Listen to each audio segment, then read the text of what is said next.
All right. Hey, what's up, guys? J-Toll here. I thought I would do another review real quick. It's kind of a weird spot to do it at the post office, on Kodokan Judo by Jigoro Kano, if I'm pronouncing that right. And what I wanted to talk about for a minute is just how beneficial it's been to me understanding judo, the history of it. This has been a great reference book that a friend actually had let me borrow this when I was in Tucson, Arizona. So a shout out to the Tucson dojo there with it was at the higher grounds like school or facility with Steve Owen. So if you're in Tucson, Arizona, they are definitely worth going and participating and learning. So anybody out there that's interested in some martial arts, they offered it for free. And so I really enjoyed my time there getting to train. I wish I could have got to train more, but I had to leave.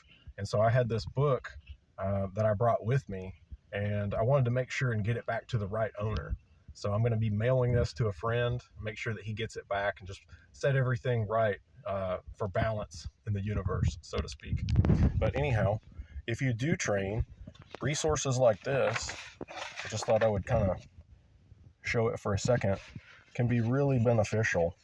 Not just understanding where it came from. The Kodokan International Judo Center. Not just the history of where it came from, but just the basics from the official source, right?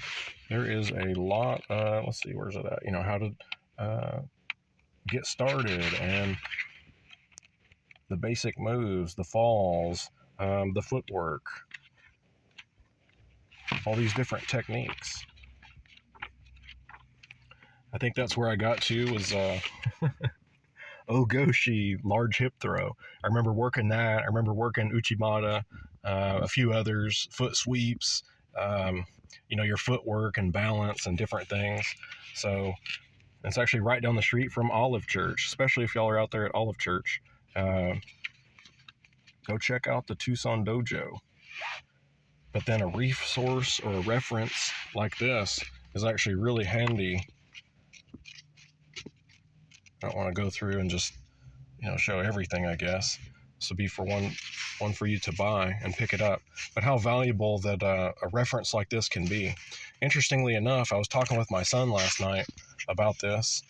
Martial arts, how you can watch techniques, you can look at books and movies, and you can get ideas, and you can even train them on your own or with other people, but it really doesn't compare to actually going and training with someone who is a high level black belt sensei or a coach.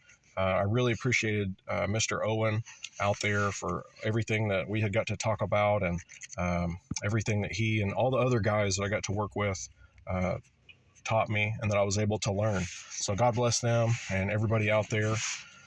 And one of the interesting things I did want to point out is, when we're thinking about like life goals, right? Like life goals of what you want to do with your life.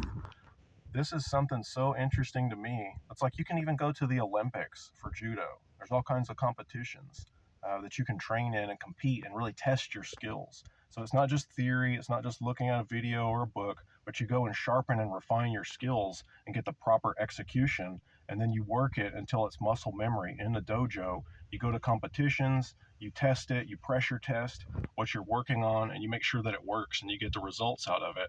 And you could even go into the Olympics if you wanted to, which is kind of like, I think that's a really cool idea. I don't know if I would ever get there. I'm not even training in this right now. I'm not really sure how many judo places are around here in Arkansas. I'm in Arkansas right now.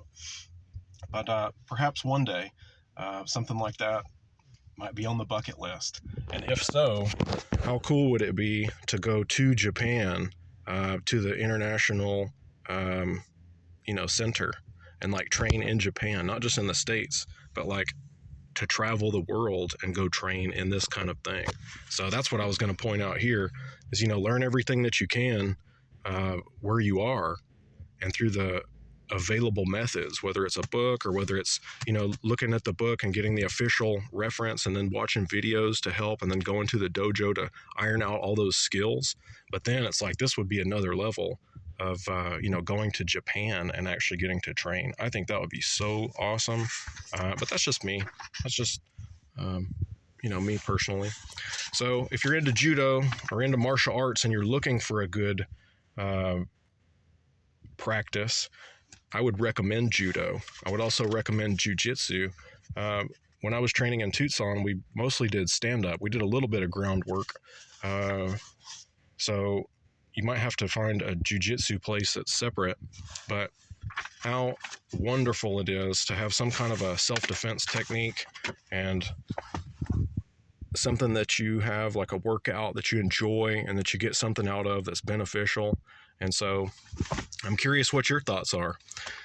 Let me know in the comments. I'm about to go and put this in the mail, priority mail, to my friend to make sure that he gets this back so that he can get the use out of it and continue training and everything. And let me know what your thoughts are. I appreciate y'all watching. Questions, comments, throw them out there, and I will catch y'all on the next one. Peace. God bless y'all. Have fun training. Enjoy it.